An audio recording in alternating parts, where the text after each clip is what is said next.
नमस्कार साथियों, मैं डॉक्टर राहुल बालियान और आज हम आप सब लोगों के सामने एक शब्द टैलेंट को लेकर हमारा उद्देश्य है कि जो भी युवा साथी हैं या कोई भी बुजुर्ग हो सकते हैं, कोई भी महिला हो सकती है, कोई भी बच्चा हो सकता है, हर एक किसी के अंदर एक अपना टैलेंट होता है और उस टैलेंट को हम कैसे निखार सकें, उस टैलेंट को हम कैसे बढ़ावा दे सकें। तो उस मकसद से हम आपके सामने आज उपस्थित हुए हैं और हम अपनी जो बातें हैं उनको आपके सामने रखने का प्रयास करेंगे। मेरे साथ गौरव जी हैं। आप गौरव जी अपना इंट्रोडक्शन दीजिए। नमस्कार साथियों, बहुत बहुत धन्यवाद डॉक्टर साहब। मैं इंजीनियर गौरव जयराम आप लोगों के बीच में आज हम लोग डिस्कस करने के लिए आए हैं कि आखिर प्रतिभा पथ का जो नाम हम लोगों ने दिया है, इसका उद्देश्य है बेसिकली कि उस टैलेंट से है कि जो किसी भी उम्र में कि व्यक्ति में हो सकता है और किसी भी स्थिति में, किसी भी परिस्थिति में, किसी भी प्रकार से उत्पन्न हो सकता है। तो टैलेंट की खोज करना और टैलेंट को सही दिशा और सही डायरेक्शन देना, उसको प्रचारित करना, आपके टैलेंट को आप तक पहुंचाने के लिए हम लोग ये एक माध्यम लेकर के आए हैं जिसका नाम जो है प्रतिभा पथ जो है रखा है। और बेसिकली इसमें क्या है कि डॉक्टर साहब कि हर व्यक्ति के अंदर में एक अलग टैलेंट होता है, सिमिलर कभी नहीं रहता है। आपके अंदर कुछ विशेषताएं हैं, आपके अंदर कुछ टैलेंट है, मेरे अंदर कुछ टैलेंट है, हमारे साथी कैमरामैन हैं, इनके साथ में कुछ अपना एक अलग टैलेंट है। काम करने का तरीका, सोचने का तरीका सब भिन्न भिन्न है। बिल्कुल। इन सब चीजों को हम लोग इस प्लेटफॉर्म के माध्यम से, बहुत सारे टैलेंट ऐसे हैं, मैं आपको बताऊं कि ग्रामीण क्षेत्र के अंदर में बहुत टैलेंट है, लेकिन उस टैलेंट को कभी अवसर नहीं मिल पाता कि वो डिस्प्ले हो सके। बिल्कुल। और वो डिस्प्ले होकर के लोगों के सामने जा सके। बिल्कुल। तो ये बड़ी विडंबना होती है कि उसका जो टैलेंट है वो टैलेंट उसका दब जाता है। इसलिए हमारा प्रयास रहेगा निरंतर कि हम जो भी वीडियो आप लोगों के बीच में लेकर के आएंगे वो उस टैलेंट से जुड़ी होगी, वो उस प्रतिभा से जुड़ी होगी कि जिसको कभी अवसर नहीं मिला हो उभरने का। बिल्कुल। उसको हम लोग इस प्लेटफॉर्म के माध्यम से आप लोगों तक हम पहुंचाने का काम करेंगे। ये तो था प्रतिभा पथ का संक्षिप्त परिचय। तो गौरव जी, आपने देखा होगा कि जो बच्चे होते हैं, बेसिकली जो बच्चे पढ़ाई स्टार्ट करते हैं अपनी, तो क्या होता है कि 10th क्लास करने के बाद वो 12th में एडमिशन लेते हैं।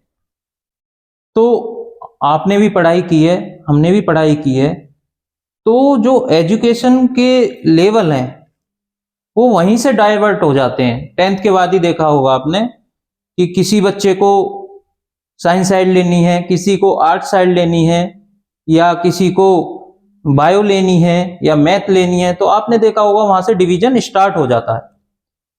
तो उस समय बच्चों को सही डायरेक्शन मिले, कहीं ऐसा ना हो बच्चे के अंदर डॉक्टर बनने की क्षमता है, उसको इंजीनियरिंग लाइन में भेज दिया जाए। तो उस समय सही डायरेक्शन बहुत जरूरी होता है। तो कुछ लोग गलत डायरेक्शन कर जाते हैं तो वहां बच्चे का फ्यूचर बर्बाद हो जाता है। तो बिल्कुल। आप इस बारे में कुछ बताएं। बिल्कुल, आपने बिल्कुल सही कहा कि सबसे पहला स्टेज होता है कि जब बच्चा 10th करता है तो उसको आगे का जो उसका जीवन उसको कैसे जीना है, किस फील्ड में उसको अपना जीवन जीना है, वहां से वो तय करना प्रारंभ करता है। उसके अंदर में वहां से सोच जो है पैदा होती है 10th के बाद से। यहां पे दो चीजें हैं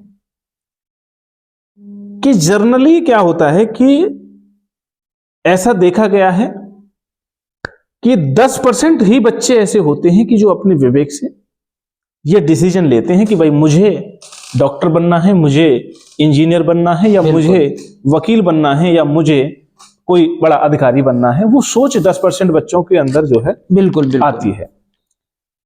90% बच्चे ऐसे होते हैं उस समय कि जिनको नहीं पता होता है कि मुझे करना क्या है। बिल्कुल मैं पढ़ाई क्यों कर रहा हूँ, पढ़ाई का अर्थ क्या है, पढ़ाई का मीनिंग क्या है, उसको नहीं पता होता है, वो बिल्कुल अज्ञान होता है। बिल्कुल अब वहां पर शुरुआत होती है सही और गलत की। जी सही गलत की शुरुआत कैसे होती है कि जो 90% जो बच्चे हैं जो ये तय नहीं कर पाते कि मुझे 10th के बाद क्या करना है, वो डिपेंड होते हैं दूसरों के ऊपर। बिल्कुल बिल्कुल जैसे अपने गार्जियन हो सकते हैं, उनके बड़े भाई हो सकते हैं, बहन हो सकती हैं, माँ बाप हो सकते हैं, अड़ोसी हो सकते हैं, पड़ोसी हो सकते हैं, रिश्तेदार हो सकते हैं। वो जो रास्ता उनको दिखाते हैं उस रास्ता पर ही बच्चा चलना प्रारंभ करता है। उसको नहीं पता है कि जिस रास्ते पे वो जा रहा है कि उस रास्ते का अंत क्या होना है, रिजल्ट क्या उसका निकलना है, उसको बिल्कुल भी आइडिया नहीं होता है। वो एकदम अंधा बन करके उस रास्ते पर चलना प्रारंभ करता है। जैसे फॉर एग्जाम्पल एक बच्चा छोटेपन से उसके अंदर एक ललक थी कि वो हर चीज के बारे में अध्ययन करता था। बिल्कुल उसकी इच्छा थी और उसकी सोच जो है वो डॉक्टरी लाइन में जो है, अगर उसको मार्गदर्शन मिलता तो वो डॉक्टर बन सकता था। उसको उसके विचार, उसका मन, उसकी सोच कुछ उस तरीके की थी कि जब वो बीमार होता था तो वो डॉक्टर जब सुई लगाता था, उसका ट्रीटमेंट देता था, तो उस पर अध्ययन करता था, वो सवाल करता था। बिल्कुल बिल्कुल अब यहां पे हुआ क्या, क्योंकि उसको लेकिन ये नहीं पता था कि मुझे 10th के बाद करना क्या है। उसके घर वालों ने या उसके अड़ोसी पड़ोसी किसी भी सज्जन ने, पड़ोसी का बेटा इंजीनियर था तो पड़ोसी ने उसको ये सलाह दिया कि भाई मेरा बेटा इंजीनियर है और बहुत अच्छा कमाता है, आप अपने बेटे को जो है इंजीनियर बनाएं। यहीं से तो तय होते हैं ये सारी चीजें। बिल्कुल बिल्कुल बिल्कुल अब उसको उसके पिताजी ने भी कहा, बोले भाई ठीक है आपको इंजीनियरिंग करनी है, और आप उस बच्चे ने तैयारी शुरू कर दी अब इंजीनियरिंग के लिए। बिल्कुल इंजीनियर उसने पढ़ा, किताब को बहुत अच्छे से पढ़ा और अच्छे परसेंटेज के साथ में उसने इंजीनियरिंग किया, बिल्कुल जॉब भी करने चला गया। लेकिन उसी के पैरेलल जिसने ये सलाह दिया था कि भाई आप अपने बेटे को इंजीनियरिंग कराओ, उसका बच्चा इंजीनियरिंग में बहुत ऊंचे ओहदे पे है और वो सक्सेस है।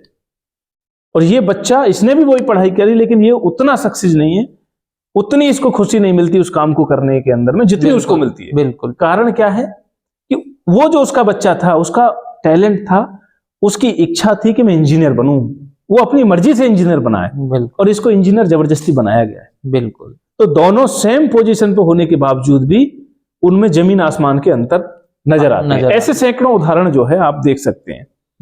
तो इसमें तो ये हो गया गौरव जी कि इस पर माता पिता का बहुत प्रभाव पड़ता है। इन सब चीजों को लेकर माता पिता जो होते हैं बच्चे के, उनको बहुत गहराई से सोचने की जरूरत है। बिल्कुल बिल्कुल, ये आपने बिल्कुल सही बात इसलिए है आपकी ये बात कि आप देखिए कि बच्चा जब जन्म लेता है तो सबसे पहला गुरु उसके माता पिता होते हैं। बिल्कुल बिल्कुल जब वो धरती पे आता है और कुछ भी वो सीखता है तो वो माँ बाप से ही सीखता है, माता से सबसे पहले सीखना प्रारंभ करता है और वो उसकी प्राथमिक अध्यापक भी है माता। बिल्कुल बिल्कुल और उनका जो आचरण है, उनके तौर तरीके, उनके द्वारा दी गई बच्चे को शिक्षा, ये महत्वपूर्ण जो योगदान होता है उसके जीवन में आगे बढ़ने के लिए, या उसकी विफलता के पीछे भी कहीं ना कहीं ये कहा जा सकता है कि माता पिता का बहुत योगदान होता है। हाँ, ज्ञानता का भी कारण जो है ये बनता है। ये बात आप बिल्कुल सही कह रहे हैं। और आपने देखा होगा कि कभी कभी क्या होता है, सोसाइटी भी बहुत बच्चे को प्रेरित करती है। जो सोसाइटी होती है, एनवायरनमेंट होता है, वहां का माहौल होता है जहां बच्चा रहता है, तो वो भी बच्चे पर बहुत प्रभाव डालती है, वो भी प्रभावित करती है उसको। उसके बारे में क्या कहेंगे? हाँ, ये भी बहुत अच्छा पॉइंट है कि देखिए सोसाइटी क्या है। सोसाइटी मैटर इसलिए भी करती है डॉक्टर साहब कि पहली सोसाइटी तो वो है कि जो माँ बाप के साथ में घर के अंदर में एक वो सोसाइटी है बिल्कुल कि उसको जो वहां सिखाया गया, जो उसने देखा, प्रैक्टिकली जो उसने किया, एक तो सोसाइटी वो है उसके दिमाग के अंदर। जी। एक सोसाइटी घर के बाहर जब वो कदम रखता है तो वहां भी एक सोसाइटी उसको मिलती है जहां वो दोस्तों के साथ में खेलता है, जिन दोस्तों के साथ में वो खाना खाता है, बाहर जाकर के इंजॉय करता है, XYZ जो भी उसकी मूवमेंट जो होती है, बिल्कुल बिल्कुल रोजाना की एज ए दिनचर्या कहो तो ठीक रहेगा इस शब्द को। तो उस दिनचर्या वाली जो सोसाइटी है वो भी इसमें महत्वपूर्ण योगदान उसका उसमें रहता है कई सारी चीजों का। जी। तो सोसाइटी का ही इफेक्ट होता है कि आप अगर बच्चा ऐसे लोगों के बीच में जाकर के खेलता है या ऐसे लोगों के बीच में जाकर के पढ़ता है कि जिनकी मानसिकता है कि भाई हमको केवल पास होना है और 10th पास करना है या 12th पास करना है और उसके बाद में हमारे को जो है ना ये काम नौकरी करनी है। एक सोसाइटी है वहीं पे कि भाई हमारे को जो है बिल्कुल कुछ नहीं करना है, कंचे खेलने हैं और इधर उधर की बातें, चोरी चंगोली, ये सारी चीजें वहां सोसाइटी में तय हो जाता है। उत्पाद टाइप के जो चीजें जो होती है, हर उत्पाद को उत्पाद नहीं कहा जा सकता, उत्पाद को टैलेंट भी कहा जा सकता है। बिल्कुल बिल्कुल। लेकिन सोसाइटी जो बाहर की जो सोसाइटी है ना, उसको वो जिसके टच में रहेगा बिल्कुल बिल्कुल, उसका मानसिक जो है ना उस पर प्रभाव पड़ता है। बिल्कुल बिल्कुल। तो ये सोसाइटी मैटर करती है। गौरव जी देखो, ये जरूरी है कि जब माँ बाप बच्चा देखते हैं कि बच्चा खेलने निकल रहा है, कहीं खेलने का मन है उसका, तो उस पर भी दबाव नहीं बनाना चाहिए। अगर वो बच्चा पढ़ाई में भी ध्यान दे रहा है तो उसको कुछ ना कुछ समय खेलने के लिए भी निकालना चाहिए। माता पिता को उसको समय देना चाहिए ताकि वो उसका जो स्ट्रेस है दिमाग का, ये बात भी बिल्कुल आपने बहुत फैक्ट है ये बात बिल्कुल, कि माँ बाप चूंकि पहला अध्यापक है माँ बाप, बिल्कुल बिल्कुल, और बच्चे के अंदर में जो सबसे ज्यादा भय होता है, डर होता है, वो माँ बाप का होता है। बिल्कुल। माँ बाप अगर बच्चे को अननेसेसरी अगर उसको दबाएंगे, बिल्कुल, खेलना बुरी बात नहीं है, लेकिन खेल का सही समय कौन सा है ये निर्धारित करने में माँ बाप को हेल्प करनी चाहिए बच्चे के साथ। बिल्कुल, कि बेटा ये समय खेलने का है, ये समय पढ़ने का है, ये समय खाने का है, ये समय नहाने का है। ये सारी जो क्लासेस है ना, ये घर से ही तो पैदा होती हैं। बिल्कुल। अगर उसके बाद में बच्चा कुछ गलत एक्टिविटी करता है तो उसको जरूर समझाना चाहिए, उसको जरूर डांटना चाहिए। बिल्कुल बिल्कुल। लेकिन यहाँ खेल है केवल समय का। बिल्कुल बिल्कुल। अगर समय का मैनेजमेंट अगर ठीक है बच्चे का, बिल्कुल, तो उसके गलत प्रभाव आपको देखने को नहीं मिलेंगे, वहां प्रभाव आपको सही देखने को मिलते हैं। बिल्कुल। यहां एक चीज और मैं कहूंगा, कई बार ऐसा भी होता है कि जो पीछे हम पॉइंट पे जिस पे डिस्कस कर रहे थे कि 12th के बाद में जो दिशा डायरेक्शन की जो बात कर रहे थे कि बच्चे को मिलती है, यहाँ कई बार अभिभावक जो परिवार के जो लोग होते हैं वो भी बच्चे के ऊपर बोझ बन जाते हैं। वहां बच्चा डॉक्टर बनना चाह रहा था, लेकिन उसको चूंकि पड़ोसी का बच्चा अच्छा इंजीनियर है इसलिए उनके दिमाग में वो चीज रही, इंजीनियर ही बनाना अपने बच्चे को, उसके टैलेंट को वहां पे उन्होंने दबा दिया, एक दूसरे की कंपेयर कर रहे हैं, कंपेयर करने में, जबकि उसकी क्षमता कुछ थी और इसकी क्षमता कुछ। बिल्कुल बिल्कुल। तो ये इस तरीके से बच्चों को दबाना और उन पे प्रेशर क्रिएट करना इस तरीके का, वो मैं समझता हूं कि बिल्कुल भी ठीक नहीं है। कभी कभी गौरव जी आपने देखा होगा कि क्या होता है कि जब बच्चा पढ़ लेता है, 12th कर ले, ग्रेजुएशन कर लेता है, तो उसके बाद बच्चे पर प्रेशर आना स्टार्ट हो जाता है। नौकरी के संबंध में समझ लो, या किसी जो भी अभिभावक होते हैं, घर वाले होते हैं, माता पिता होते हैं, वह हर एक के माता पिता चाहते हैं कि हमारा बच्चा पढ़े लिखे और नौकरी करे। तो क्या है, आपने देखा होगा उनमें से कुछ लोग स्वतः ही कुछ बिजनेस माइंडेड होते हैं, और आपने देखा होगा वो बिजनेस करके उस लेवल तक जाते हैं, जैसे कि आप जान सकते हो अडानी जी हैं, और भी ऐसे टाटा हैं, बिरला हैं, बहुत सारे लोग हैं जो बहुत यहां से स्टार्ट किया उन्होंने और बहुत ऊंचे मुकाम तक गए। तो कभी क्या होता है कि माँ बाप तो सारे के सारे चाहते हैं कि वह नौकरी करे, उसकी सरकारी नौकरी लग जाए, सरकारी नहीं लगे तो प्राइवेट लग जाए। तो आप इसके बारे में क्या विचार रखेंगे?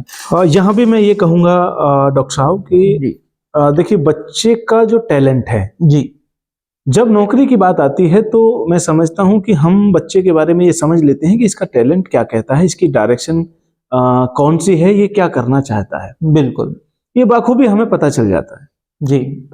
अब वहां पर भी समस्या उत्पन्न होती है सबसे बड़ी परिवार के लोगों के द्वारा। जी,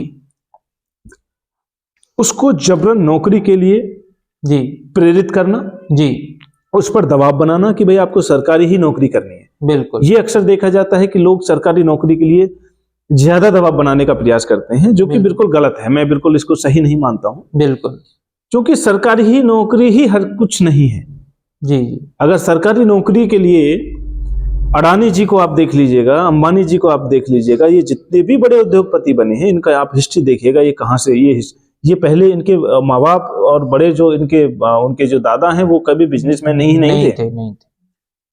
बिजनेसमैन नहीं थे। अगर वो चाहते भाई नहीं आपको नौकरी करनी है तो वो आज इतना बड़ा एम्पायर नहीं खड़ा नहीं कर पाते, क्योंकि उनका टैलेंट वहां दब जाता। इसीलिए मैं ये कहता हूं कि कभी भी हमें, जब बच्चा बड़ा हो जाता है आपका, नौकरी करने तभी जाता है कि जब 18-20 साल का हो जाता है, 22 साल 25 साल का हो जाता है, तो उसके पास में इतनी समझदारी हो जाती है कि वो जिस फील्ड से उसने पढ़ाई की है या वो इंटरेस्ट अपना जहां रखता है उस फील्ड में वो बेहतर करने के लिए प्रयास करता है और वो आपको दिखता भी है। बिल्कुल। वो अलग बात है कि आपकी धारणा के अनुरूप वो काम नहीं कर रहा है, इसलिए आपको वो पसंद नहीं है। बिल्कुल। लेकिन हमको उसको दबाना नहीं चाहिए, बिल्कुल नहीं दबाना चाहिए, और उसको हमने सपोर्ट करना चाहिए। भाई तुझे जो करना है वो कर। हमारा काम था, माँ बाप का काम था कि हमने तेरे को पढ़ाया, अच्छी आपको फैसिलिटी दी, आपको अच्छे स्कूल में पढ़ाया, जो भी उसकी क्षमता होती है उसको हमने पढ़ाया। अब तो इस लायक हो गया है कि भाई अपना डिसीजन स्वयं ले सकता है कि मुझे क्या करना है, नौकरी करनी है, प्राइवेट करनी है, गवर्नमेंट करनी है, किस फील्ड में करनी है। वो भी स्वतंत्रता जो है बच्चे, मैं समझता हूं कि उस समय बच्चा नहीं रहता, युवा बन जाता है, तो युवा को दे देनी चाहिए मेरे हिसाब से। अगर हाँ यहां अगर वो युवा गलत डायरेक्शन पकड़ता है तो उसकी मॉनिटरिंग हमें जरूर करनी चाहिए अभिभावक होने के नाते, और उसको वहां रोकना चाहिए। बिल्कुल गौरव जी, आज समय बहुत हो गया, देखो काफी लंबी वीडियो होने के कारण हम चाहेंगे कि अब अगले एपिसोड में मिलें, नेक्स्ट वीडियो में मिलें।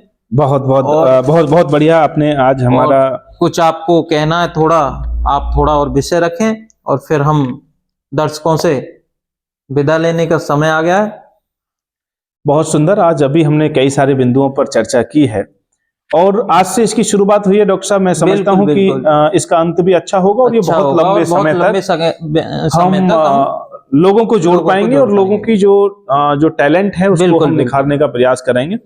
इसका एक और मैं आप दर्शकों को मैं बताना चाहता हूं कि इसके पीछे एक लॉजिक और है हमारा, कि हम आज हिंदुस्तान के हर राज्य से लगभग कनेक्ट हैं। बिल्कुल बिल्कुल। और वहां हर राज्य का जो युवा है उसका जो टैलेंट है, बिल्कुल उसको यहाँ पे हम रखेंगे तो उससे क्या होगा कि बाकी जो राज्य के लोग हैं जी उस पे एक पॉजिटिव प्रभाव पड़ेगा। इससे बहुत कुछ सीख सकते हैं, बिल्कुल बिल्कुल, और उससे आगे बढ़ सकते हैं बहुत कुछ सीख करके। इसलिए मैं सभी लोगों से ये अनुरोध करना चाहूंगा कि प्रतिभा पथ का ये यूट्यूब का जो चैनल है ये ऑफिशियल चैनल है और इसके माध्यम से हम आपको अच्छी वीडियो आपके सामने हम लाते रहेंगे। आपके टैलेंट को इस चैनल के माध्यम से हम पूरे देश को दिखाएंगे। बिल्कुल।